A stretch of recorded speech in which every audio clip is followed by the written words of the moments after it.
Welcome, ladies and gentlemen, to the Tony Hollis Live Talk Show Testify. As promised today, I want to come to you all with this last show, probably before the holidays, and hopefully I try to come back on about another week or two. Um, Before I get to my show today, as you all know, I want to speak with a young man who had experienced a terrible ordeal with the Blytheville Police Department. We're going to have him on today. We're going to let him share um, his ordeal that he went through.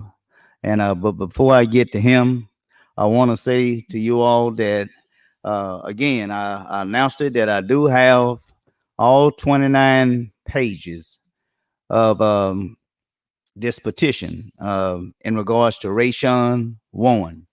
We will be sending that petition along with our proposal in terms of police accountability. That's what we will be focusing on. We're going to send that out to our local officials and our state officials as well. And I want to thank everyone for signing the petition. I really want to thank you from the bottom of my heart, especially although we had many women that step up as always. I want to thank the brethren who stepped up and signed the petition as well. And for you, brethren, who did not sign the petition, um, I hope that you will get on board and support, um, this young man who is deceased now. It's important the family. We need the brethren to get on board. Especially if you are a brother in the community and you endorse the ideal. In fact, you sound the horn in terms of being about the brethren, supporting the brother, then we need to hear from you. We need for you to get on board. All right. Although you didn't sign the petition, we need for you to get on board. All right. But again, we're going to go ahead and move into the show. And I want to bring my guest on today. Young man, his name is Mr. Abby Rump. This was the young man who, as I indicated at the start of the show, who had suffered a um, great injustice from the Blytheville Police Department. All right, so without any further ado, we're going to bring on Mr. Abby Rump. How you doing, sir? I'm doing all right. All right. So how you feeling? Still in a lot of pain. A lot of pain. I imagine um, probably all relates to the ordeal that you went through with the Blytheville Police Department, correct? Yes, that's correct. When the before we roll into the show, have you been back to the doctor since you've been released? I'm waiting on my doctor Monday. Okay. Um, well, we praying for you, and I hope that you're comfortable right now. We're not going to hold you long. If there's anything you need to do, get some water or make yourself more comfortable. You can do it at this time, or we can just go ahead and roll. You can go ahead and roll. All right. Um, as I spoke with you earlier, and as I indicated, we're going to be about allowing you to tell exactly what happened to you that particular, was it daytime or nighttime? Was it day? Day. All right, day. And we're going to let you tell exactly. We're not going to talk about, I understand that they might have been there at your residence to try to serve some warrant. We're not going to get into the details of exactly, why they was there.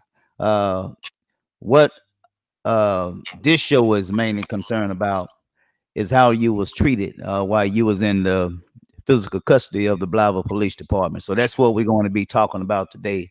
So I just want to open up and just give you an opportunity to tell, who you are, where you're from, who your parents or whatever information you want to give.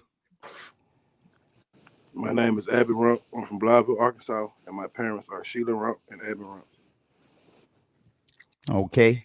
Uh, and I take it that you've been living in Blytheville for a pretty good while. Yes, my life. All right. And so I know your mom. Your mom and I, we did quite a bit of work in the community together. I know your dad as well. But let's talk about the day in question. Um, when you and I was talking, I think this incident started with them being at your home, and it led to a foot pursuit in terms of you fled and them chasing you, and you end up out in a field. So let's talk about um, the foot pursuit, and in terms of them chasing you, and what happened after they caught up with you, or did you submit to them, or what? So let's just start there. Yes, I ended up on a foot pursuit in the field. Uh, I gave up, laid down, surrendered.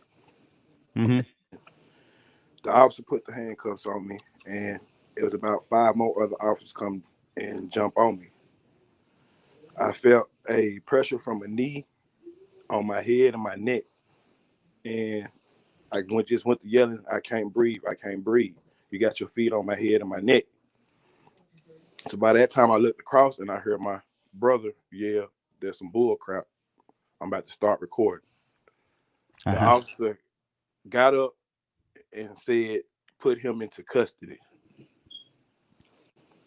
And they got their feet up off my neck, and I just felt my head slam down on the ground again, and them put more pressure on my head and my neck with their knee again. Uh-huh. So let's stop right there. We've been seeing so much across this country in regards to how the police restraining an individual when they feel that there is a need to.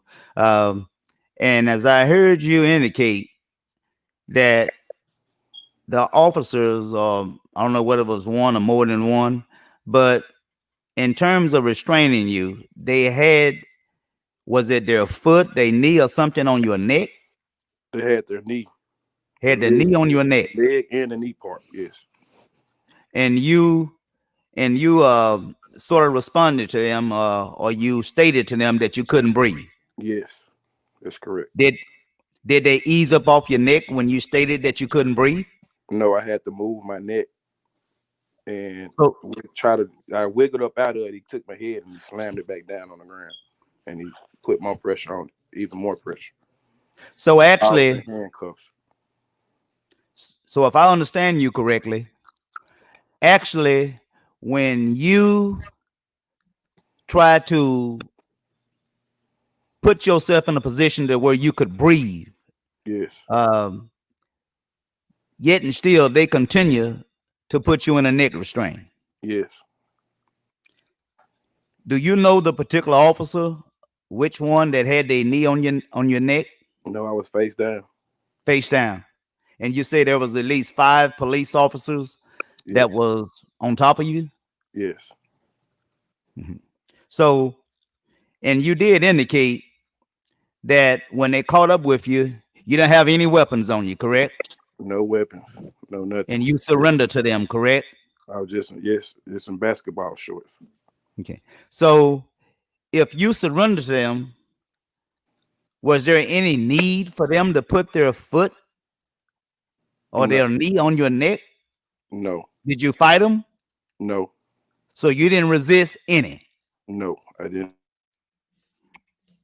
Now, after they took you into custody, where did they transport you? Did you go to the county first, or did you go to the hospital? I went to the hospital in Blytheville. You went to Blytheville Hospital. And explain, what did what type of medical assistance did Blytheville give you, if any? Poorly, very poorly. Poorly. So exactly, when you went in, did you explain to them what was hurting in Yes, regards to your body, yes, I did. which was My neck, my back, my whole body is aching. your neck and your back? I I understand in reading the police report. Uh, I understand that in this police report, something that went on with your foot. Did they examine your foot at the hospital, Blytheville Ye- Hospital? Yes, they did. But but they did not examine your neck and your back. That's correct. Okay, now walk me through it. After leaving the hospital, where did you go next, or where did they transport you next? They transported me to the Mississippi County. Mississippi County jail facility. Yes. Okay, now um, when you got out to the jail facility, I understand that I'm just going to try to speed through it. Um, there was Officer, I think, Officer Simmons. Is that his name? Yes, that's who was driving the vehicle to the county. Okay, and I imagine at some point or another from reading the report, Officer Simmons had a conversation with some of the officers out there at the county jail, as well as he spoke to, I think he spoke to a nurse. Um, one of the things, and I'm just going to speed through it. One of the things that concerned the Mississippi County Detention Center was that um, they understood that you had some injuries, and they was concerned about those injuries, and they understood that the only thing that the hospital checked it out was your foot, but they also understand that you was complaining about your back and your neck, correct? That's correct. And they indicated to the arresting officer, the officer that brought you out, Officer Simmons, they explained it to him. I'm reading from the report. They explained it to him that they need to take you back to the hospital to get you examined, because Mississippi County Sheriff Department have a policy that before they can, the nurses that is out there, before they can actually process you in correctly, they got to make sure that you're healthy. I mean, there's nothing going on with you in terms of, they noticed that you was complaining about your neck and your back. And so they wanted to make sure that, when they receive you, that all of those issues had been addressed. So for those reasons, she asked the Officer Simmons that you needed to go back to the hospital. Um, and from reading the police report, they indicated they called Sergeant Frazier. Did you hear any of this conversation that was going on? Yes, I did. Okay, I just gave you the part that I'm reading from the report. But when Officer Simmons understood that he had to take you back to the hospital, what did he do, if anything, Officer Simmons? He went to contacting his side of the people, and his side of the people refused to do that. Okay, I want to show you something right now. Give me 1 minute. Now, right here, I'm pretty sure you can see this here. What I'm putting up on the screen. Can you see that that document that I just put up on the screen? Yes, I can. That is called an incident report, and I'm going to scroll down through it. I'm going to tell you exactly uh, right here with my cursor. I don't know if you can see that, but I just highlighted Where it say Mister, yeah, I see it. where it say Mister. That's what I just highlight. Mr. Rump was complaining of neck and back pain and stated, I needed a wheelchair because I'm hurting so bad. I asked it Blytheville Police Department Officer Simmons if the hospital took an X-ray or CT of Mr. Rump. Like, this is the nurse that's talking, and of your neck and your back. In which he replied, I don't know, because I got another call, and so there was about a 45-minute window that had went by. Now I want to scroll down to where the nurse, she did have a conversation with uh, somebody. You probably can see where I got Mr. again, Hmm. Mr. Carter. Uh, and he explained it to the nurse what exactly had to be done. Hmm. So, and let me go back up here. Um, right here where I got it highlighted again, right there. It Hmm. say, I went I went to Sally One and informed the Blytheville Police Officer Simmons of what the APRN, I guess that's nurse practitioner, said and explaining to him that he would accept the detainee after Mr. Rump neck and back had been cleared by the hospital. Now, that's what the nurses station uh, was saying to Officer Simmons.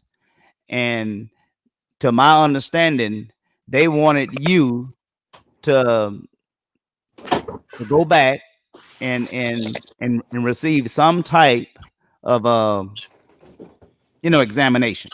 That's correct. But let's go back up here. We're going to read about what they heard.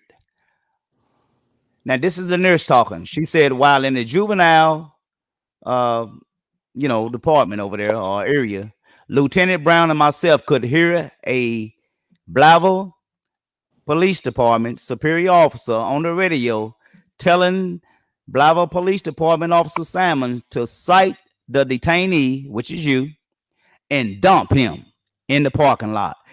This is Officer Frazier that made that statement. He told Officer Simmons to cite the detainee and dump him in the parking lot because we aren't a taxi cab and we aren't taking him back to the hospital a second time. Okay, now it say he asked for what is the name of the medical staff who is refusing to take him. I asked it the police officer Simon, this is the nurse talking, if that was his chief speaking, and he replied, "No, it's Captain Frazier." All right, that's what he said. Now, again, I want to ask you: do you believe that the conduct? Did you hear Sergeant Frazier? I mean, not Sergeant Frazier, Captain Frazier. First of all, did you hear that conversation between Officer Simon and I Captain heard the Frazier? radio, I heard the radio Pardon from me. inside the police car. Okay, so everything that was being said, you heard it as well, Yes, I did. and you did hear the part where Officer Frazier stated to Officer Simon to just cite you and dump you in the parking lot. Yes, I did. How did you feel when you heard those words? As if, it's almost like he treated you like you was a piece of garbage. I mean, but give me your spin on it. How I felt, did you feel? I felt like my granddaddy told me all them stories back then. How he went when he was growing up, Which is being treated like a slave. racism, in other words. Yes, correct. You felt like you was treated less than human. That's correct. Okay. Now, of course,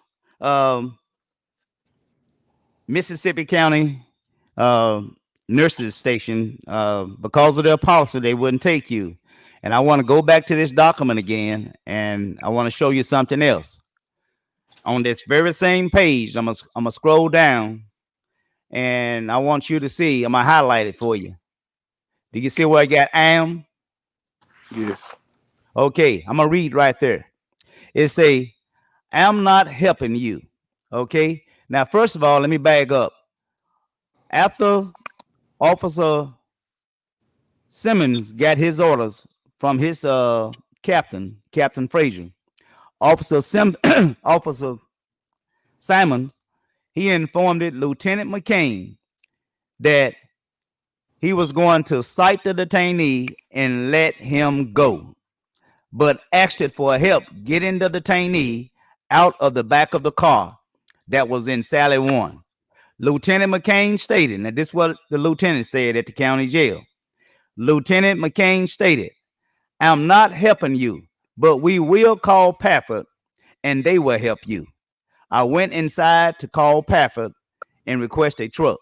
A few minutes went by. Approximately 4 o'clock p.m., Sergeant Stokes was asking me over the radio for Pafford ETA. I called it Pafford, and the call taker informed me of a 3-minute ETA from Osceola. Before Pafford arrived, 2 Blytheville Police Department CID officers arrived and helped Officer Simmons get Mr. Rump out of the back of Officer Simon patrol car. All right. And in the words of Major Harris and Captain McCullum. Now, I want to say this here. These are two uh, two county sheriff deputies or officers, that is, Major Harris and Captain McCullum. They looking, seeing what is going on. And this is their statement in terms of what they observed it, how Officer Frazier, Captain Frazier, and the other officer I'm told was Officer Ware.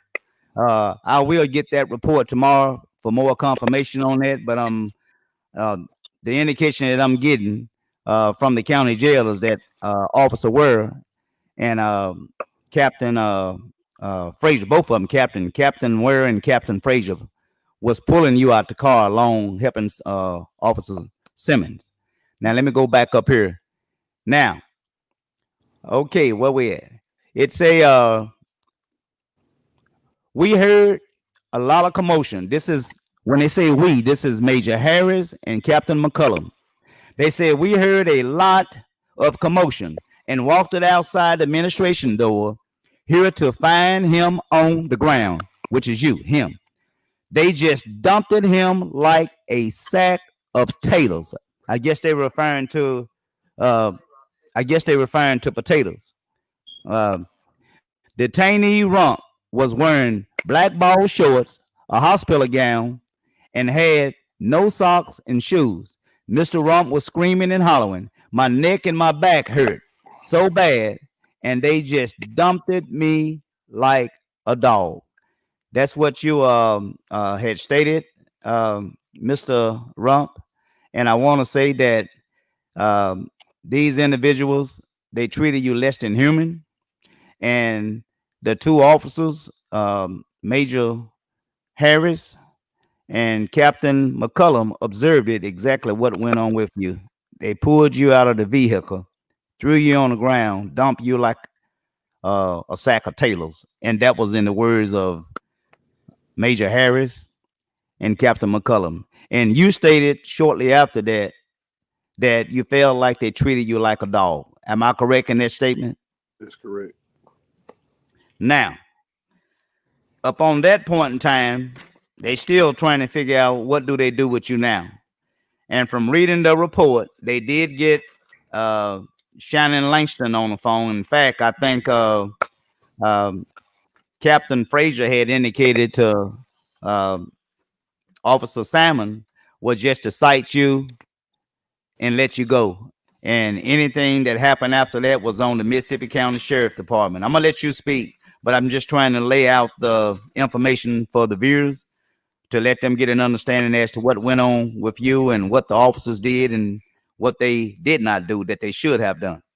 Um, but anyway, Nurse Audrey had indicated, and I can go up here and I want to pull this back up just one more time. Let me go. Um, okay, now they claim in this little paragraph here, they claim that you had not complained to them about your back and your neck, but based on the medical staff there, they explained it to Officer Salmons. And this little paragraph right here, it said that the patient may not have been complaining of neck and back pain because he had adrenaline pumping, which could go unnoticed until the adrenaline rush wore off. In other words, you know, with the adrenaline that was in your system, what the medical staff was saying, that was possibly why it went unnoticed, that you didn't feel it right away, or you wasn't complaining to the point to where you was hollering and screaming. And so they was concerned with processing you in there at the county. Um, now, um, before I get to this last page, I want to give you an opportunity to share any other information that is not in this report in regards to you feel that is very important that you need to share with the public. I extend that time to you now. It's just the part where he told me that he was gonna throw me in the ditch. It's really Oh, got me yes. started. I want to read that for you. I'm glad you brought that up. Let's go to that right now. Okay. And I'm going to let you come back and I'm going to let you talk about that because that's very important. Um, let's go ahead and go to that right now.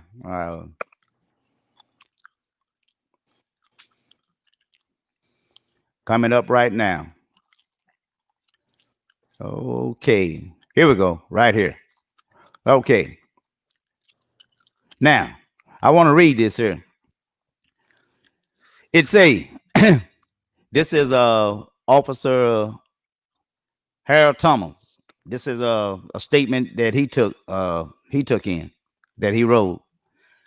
I, Officer Thomas, was working in booking on 11/19/2020 at approximately 1430 hours. That's military time. When Blytheville Police Department came into the Sally Port, and at that time, I called it for the nurse. I called it for Nurse Audrey to come to the Sally Port. At that time, Nurse Audrey told the police officer to take him back to Blytheville Hospital. Officer Simmons of Blytheville Police Department called it Blytheville Police Department and said that he wasn't transporting him back to Blytheville and that he is not a taxi service. Officer Simmons called it and said that the two captains, I guess you're referring to Captain Frazier and Captain Ware, from Blytheville was coming to help him get him out of the car. When they arrived at the sheriff department, they pushed him back into the car and they bagged it out of the Sally Port and they dragged him out of the car and threw him out of the car on the ground. And the captain, right there, they wrote it out. It was two captains, so they wanted to try to differentiate which one of them said it. And that's why you can see it in blue there to where they wrote out Frazier. From Blytheville said, I should throw you in the ditch. So I want people to understand what you and I are talking about right now. This is not, we didn't make this stuff up. This is straight from the sheriff department. These are documents, written, signed documents from the sheriff department of the conduct that was displayed by Blytheville police officers. So again, I just read that where it stated, where Captain Frazier stated, I should throw you in the ditch. How did you feel hearing that? Did you feel that was a threat, first of all? Yes, I did. And in hearing that threat, what was going through your mind when you heard of this threat? That I was gonna die. That you was gonna die. Well, I tell you, what has been going on across this country with unarmed black males as well as females being shot and killed, I would say you was within your right, and it's understandable how you would feel that way. So, in running through all this here, do you think that the officers should be held accountable for the way that they treated you? And if so, what would you like to see happen? I'd like to see them lose their jobs. Is it any particular one or all three of them or what? All three of them. Frazier, the first one. And we definitely want to try to find out when we get that police report. I need to find out which one of them or the body cam. I need to find out which one of them had their knee on your neck. Now, you and I talked earlier. Now, to the best of your knowledge, did Blytheville Police Department have their body cams activated? Were they running? I don't know if they're running or not. You don't know. I don't know. Well, we're gonna. I have did an FOI requesting that information from the Blytheville Police Department. I have not gotten a response from the Blytheville Police Department yet. That's highly unlikely if we want to refer to the Freedom of Information Act, the laws, statutes that require them to respond to me in the first 24 hours, informing me that they are in receipt of my FOI request and that they are working to fulfill it. I haven't gotten that information, so right there is a violation. And so I will say when I get that information, I will get with you and the family, and and we can, um, allow you to do what you feel you need to do to try to get some legal redress in regards to how you was treated by the Blytheville Police Department. But um, is there anything else that I leave out? Excuse me, I left out that you need to share with the public. About them slamming my feet in the door when they snatched me. Oh yes, let's talk about that. Tell me about that. Did that happen at the hospital, or did that happen at the sheriff department? At the sheriff department when they snatched me back in the car. Okay. Now I want you to walk me through that because I understood that they push you back in the car and then they pull you out again. I'm kind of confused. Explain what happened. Them putting you back in the car and then pull you out. The one officer Simmons walked around to the driver's side back door. Okay, just speak up just a little bit. I said Officer Simmons walked around to the driver's side back door. Okay. And I just felt a snatch in my back, and I went back and I seen Frazier on the passenger side back door, and he pushed one of my left foot in the door, and he slammed the door on my right foot. And then the car bagged up, and they drugged me out and just threw me on the parking lot. Is there any particular reason that you believe why they slam your foot in the door? I mean, was you kicking the door? Was you trying to get out? I'm trying to find out what justified them. Well, actually, there's nothing that would justify them shedding your foot in the door in the beginning. But why do you think that they did that? I mean, he pulled up hostile already. Oh, okay. Now, when you say the officer who was hostile, are you referring to Officer Frazier? Officer Frazier? Yes. Any particular reason? Well, I guess he was already agitated because the nurse said that they couldn't accept you and that he had to take you back to the hospital, and so he didn't want to do that. He wanted to leave you, dump you out on the parking lot, and so when he showed up, he already had an attitude. Is that what I'm hearing? That's correct. All right. What I tell you, I hope you and your family will speak with the mayor, will speak with the council, and let your wishes be known that you want these officers held accountable. And I will also agree with you that the officer who had the knee on your neck and Officer Frazier, I don't know how many officers were involved. It looked like there was as many as 5 out there at the scene that day, and you got 3 that was at the county jail. I'm counting, my math tell me that's at least 8 police officers, and so I think we need to get all 8 police officers' names, and that they need to be, reprimanded anywhere from write-ups to termination. Yes. One of them You know, and so I hope. One Go that ahead. was on a body cam name is Patrick.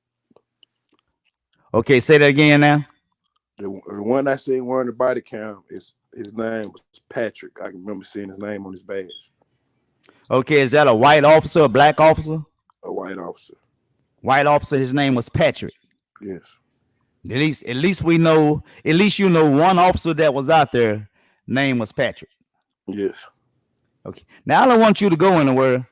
Let me speak to your mom because she said that some officers was at your house that particular day. Hello. How you doing, Mrs. Ron? All right, and you? I'm fine. Look, I'm trying to get an understanding. The officers that showed up at your house that particular day, do you know the officer name that was speaking with your husband? I think he wouldn't let your husband lock his own door. I think he was explaining to me something to that effect. It kind of walked me through that. All right. I left that morning. I was in Walmart around 10 o'clock. I got a call about 10:15 to Harry home Uh-huh. that there was a lot of police at my house. And I came home and, because my husband is real sick and dealing with a lot of things from COVID. So I came home, and it scared me. And I was Uh-huh. running, and I was coming to the house, and it was like, "Get back in your car. You can't go in." I said, "I can't go in. Why? We looking for your son, Abby." And I said, "Wait a minute." I said, "My husband is in there. He has an appointment to go to the hospital. My husband is sick and on oxygen. He's been off of work since August." I said, Uh-huh. he had no medicine. He diabetic. I need to get in to my husband." So they were, "You can't go in." So I called the police station, asked for the whoever was in charge. Uh-huh. When I called the police, a lady answered the phone. I believe it was Looney. I'm not for sure. She said, "Well, who this Miss Runt with the officer already down at 1415?" And that's correct. You can't go in. Tell Abby to come out. I said, "Well, Abby don't supposed to be there. My oldest son was here. I left him here with my husband." I Uh-huh. said, "Well, I go get something to eat so I can feed him so he can take his medicine." "Well, you can't go in, but he can come out if he want to." So my husband, I told him, I said, "Honey, I said, you're going to be late." I said, "You got to go to the hospital. The doctor's order." She ordered his Uh-huh. stat, some test stat, because one of his lungs about to collapse. So I told him, I said, "We got to go." I said, "Lock the door and come on." As my husband received to come out to lock the door, and I'm quite sure it was Frazier, grabbed my Okay. husband and snatched him from the door, kept pulling on him. And I said, "Stop pulling on him. I said, "He's sickly." And he kept pulling on him. And then he rushed in. My husband said, "Y'all ain't gave me no search warrant or nothing." That's when he sent the other officer back out the house to the car to get a piece of paper and show, "This the warrant we have right here." And all Uh-huh. of them just bull rushed in the house. So in other words, your husband, as you indicated, had health issues, and you already was, um, as I understood you correctly, you was on your way to the doctor or On the way to the hospital. to the hospital, Yeah. and you say Officer Frazier would not even let you Wouldn't let me in the house till I couldn't come in. He sure did. explain what was his demeanor, because my experiences ain't been many, about probably two for his conversation that I had with him, and that was enough for me to know exactly, um, his character, if you will. And I heard other people speak of him. But let me ask you: do you feel that he was respectful to you and your husband that day? No, because when my husband was at the door trying to lock it, my husband was already on his oxygen machine. Uh He huh. did like he just snatched on him. Uh And huh. another thing I kept telling him, after he snatched on my husband, pulled us out, and him just throw a piece of paper in my hand after he was already in my house. I told him, I said, "Well, I need to go. Well, you go ahead on, you can go." I said, "I'm not gonna leave you at my house and I don't know what you're doing." Well, we in here. I said, "Well, I need to go in to get his medicine." He got a bag of medicine I Uh need huh. to get because he haven't had no food. He ain't had his medicine. He ain't had nothing. Well, you can't go in the house. So it was late for he could take his medicine. It was after 10. So, in other words, you're explaining to Officer Frazier of a medical condition that your husband has, and he's not listening. He wasn't listening. After they had tased Abby, they left some of the taser wire and Uh huh. stuff in the house because my grandbaby picked it up. I didn't know what she was playing with. Uh huh. And when she brought it to me, I'm like, "What is, because I had never heard, what is this? And then someone had told me what it was. Said, "Where did they get that from?" And I said, "Let me go in and go through my house and check my house out to see what all was left, what all they had done." Well, again, I'm so sorry that you and your family had to endure such disrespect and such violations of on civil rights. And I would sure hope that you all will stay on top of this here. Uh, speaking with the mayor and speaking with the council, we don't need police officers who took a solemn oath to not just um, say enforce the law, but they are not above the law. They must abide by the same laws that are passed by our state legislators. They are not above the law, and I hope that you and your family will knock on every door that you have to knock on until you get some satisfaction um, as to what happened in this particular case with you, your husband, and your son. So sorry this happened for you all. Is there anything? I asked your son. He told me that he wants some people fired. So let me ask you before I move back to him. Um, how do you think the best way to resolve, this terrible ordeal, such disrespect, violation of one's civil rights? What do you see that would be the best resolution that would be to your satisfaction?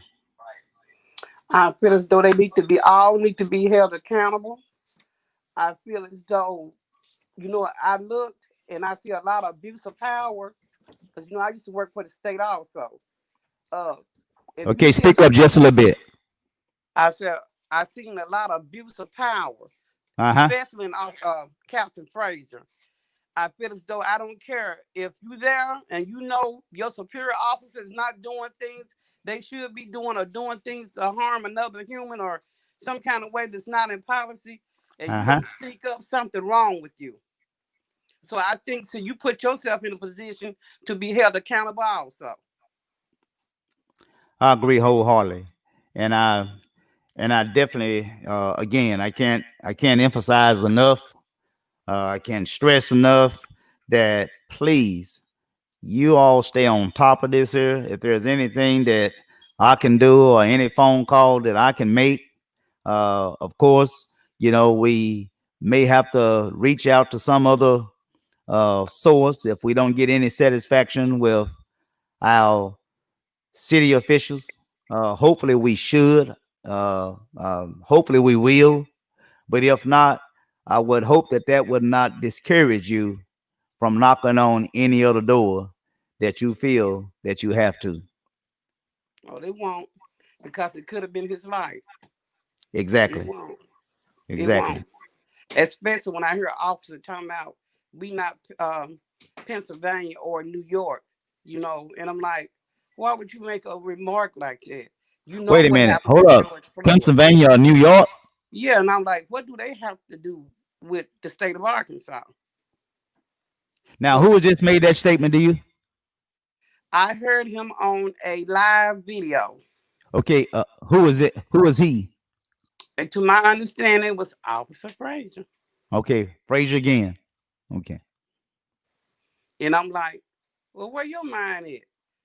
You know, and this ain't the first time I had a run in with him. Okay. When I was first diagnosed with COVID, and my husband was in ICU, I moved Uh in with huh. my daughter. Okay, Uh huh. and one morning I woke up, police was all around my daughter's house, had asking a question to my son-in-law, is Abby in there? And he was like, no, what? What they thought my son-in-law was Abby, because he Uh huh. had long dreads too. He said, no. So I came to the door and I told him, I said, what's wrong? I said, I'm sick and my husband's sick. Why are you way on the other side of town harassing me? Well, this truck is tied to Abby. I said, Abby might have drove my truck once when y'all chased him. I said, but that's my husband's truck. I said, I'm too sick to even deal with. I don't know where Abby at. I haven't heard from Abby. I'm sick and my husband's sick. But they had her house around. Uh huh. Not only that, sometimes I drive and I spot them in the back, in my rearview mirror following me. Well, let me So ask it's you this here. mm-hmm. Well, you pretty much to answer my question. Um, I think I can trust that you will see this thing uh, through the end. Yes, I will. Yeah. Let me speak back uh, to your son before we close out. Is there anything else you need to say before I speak to your son and close it out? No, I just wanted to stop because, as he said, this is not uh, Pennsylvania and New York. I hope it never come Mhm. to that. I really Okay. do. Well, I hope you get some justice. Mm. Well, Mr. Abbott Rump, I just want to go ahead and give you the opportunity to go ahead and close this thing out. You pretty much already done indicated exactly how you would like to see this thing resolved. You like to see some people fired or lose their job based on how you was treated you like a dog, violated your civil and constitutional rights. And so we heard you loud and clear. Hopefully the public will get behind you. I would do whatever I can do to assist you in trying to get some justice for how you was treated. So I'd like to give you the final words in closing out. I just felt like those movies I used to watch. Mississippi Burning. That's the way I Mhm. felt how they treated me. Mhm. And I understand that um, you will be going, I guess, for whatever they arrested you for. Uh, I just want everyone to understand that Miss Langston, Shannon Langston, the judge, after she understood that there was possibly um, neck concerns and back concerns, that she had one of those virtual court proceedings, and she released to you on your own recordings. And so I would say hopefully you will um, go ahead and acknowledge Judge Langston and give her um, some thank you in regards to uh, considering the pain you was in, allowing you to be released on your own recordings. And so um, hopefully, you take note of that as well. Yes, I did. And I All right. thank you very much. All right, then. Well, young man, I want you to have a blessed day. Take care of yourself, okay? All right. All right. Bye bye. Well, ladies and gentlemen, again, that was Mr. Abby Rump, who was treated, as in his own words, was treated like a dog by the Blytheville police officers. He named them one that really that stood out, that I think to most citizens here in Blytheville, um, Captain John Frazier. The community continued to have complaints about John Frazier.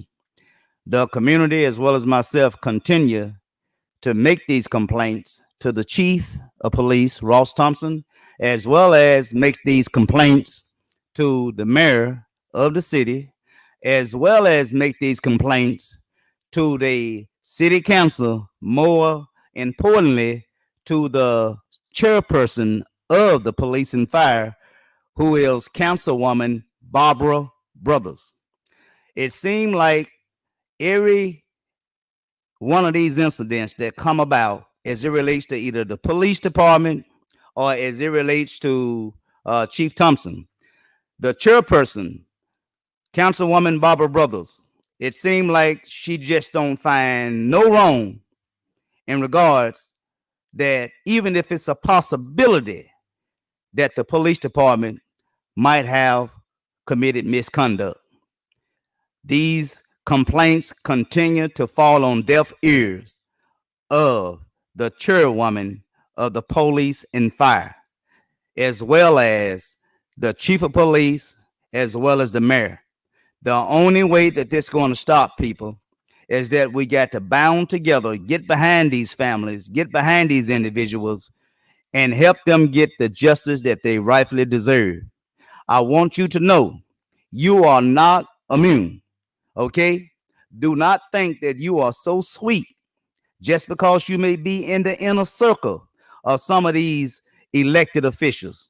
Might be your church member, might be your neighbor, but that do not mean you exempt as being the next victim. Of course, it can happen to you. It could happen to one of your other relatives. It could happen to maybe a neighbor. But you need to understand, if you do not join in and come together on a united front, this police conduct, especially as it relates to John Frazier, it will continue. This man is one step from being the police chief. You hear me? He's one step from being the police chief. This man, number one, he has no characteristics in terms of having respect for another human being. And I think it's fair to say, especially not black people, considering the things that I know of him, the things that I've seen of him as of late, the incident, as I indicated, the sweet child that lost her life over there on East 18th, how he was so disrespectful to the black residents in that area. This guy got to be reeled in, y'all. John Frazier has no business working as a police officer for the Blytheville Police Department. I'm thinking about doing another online petition, just like that 600 something names that we got already against the Blytheville Police Department. I'm thinking about doing another petition online calling for the termination of John Frazier. We don't need him working for the Blytheville Police Department. I just want to put you all on notice. I am considering starting a petition calling for the termination of John Frazier. That's basically all I have, you all. Again, we still fighting, trying to get justice for Rayshawn Warren. As I indicated, brothers, our women, our children, they looking at you. They depend on you. If you don't stand for the women, that it be your wife, that it be your sister, that it be your niece, that it be your girlfriend. If you don't stand as a man to protect your family, what does that say about you? Is it worth it? Is it worth you being part, being welcome into the little circle, the little cliques, and you turn your back on your family? You allow women to defend for themselves? You allow children to defend for themselves? Come on, brother, what's wrong? Let's be about the cause. Let's unite. You can hate Tony Hollins as much as you want, long as we buy into the cause. Our women, our children, they need us. Hopefully, brothers, you'll step up. That's all I have. Look like I see some comments over here that I didn't. I thought I got them all. Of course, I want to say hello to everyone. There's so many of y'all over here. I think the last one, Mrs. Who was that? It's Mrs. Barrett. Just a part of them throwing him out in the parking lot and leaving him there. They need to be fired. Exactly. I agree wholeheartedly. We have it's my cousin there, Sister Tequila, Jacob, we call her Quilla. These policies are police are so low down. Exactly. You know, we got pretty much already ran through some of them. You know, you all, many of you all have been following this situation as to what's been going on with law enforcement all across this country. It has to change, y'all. It has to change. Hopefully, we can come together collectively and we can make that change happen. Again, these 600 some names that I have, I've been going through it. I've been looking through some of the names, and I am so heartfelt by some people that have signed this petition. 29 pages, 600 some names. Some people signed this petition that actually surprised me. Thank you. And there's some people who did not sign this petition that have put themselves out there to be about the brethren, they didn't sign it. I don't know why, but they didn't. But anyway, we're not gonna focus on that. We're gonna focus on the 600 some names that we got, and we're gonna move forward. We definitely got uh, the support behind us, and we can make it happen. All right. So again, you may not see me anymore until probably December sometime, but you definitely will not see me but one time in December, and after that, I'm on vacation for the Christmas holidays. All right. So if there is nothing else to come before this broadcast, look like we did pretty good. We still under an hour. Was a very worthy show that we had, and we still up on the hour. We're right at 56 minutes. And so I want to thank you all for tuning in. And please, let's get behind the Rump family, as well as let's continue to support Rayshawn Warren family. Okay, we won't stop until we get justice for all. So, without anything else to to bring before this broadcast, I'd like to say, may you all have a blessed, remaining, wonderful Sunday. Stay safe. The pandemic is real. I love you, and God bless. Peace and love.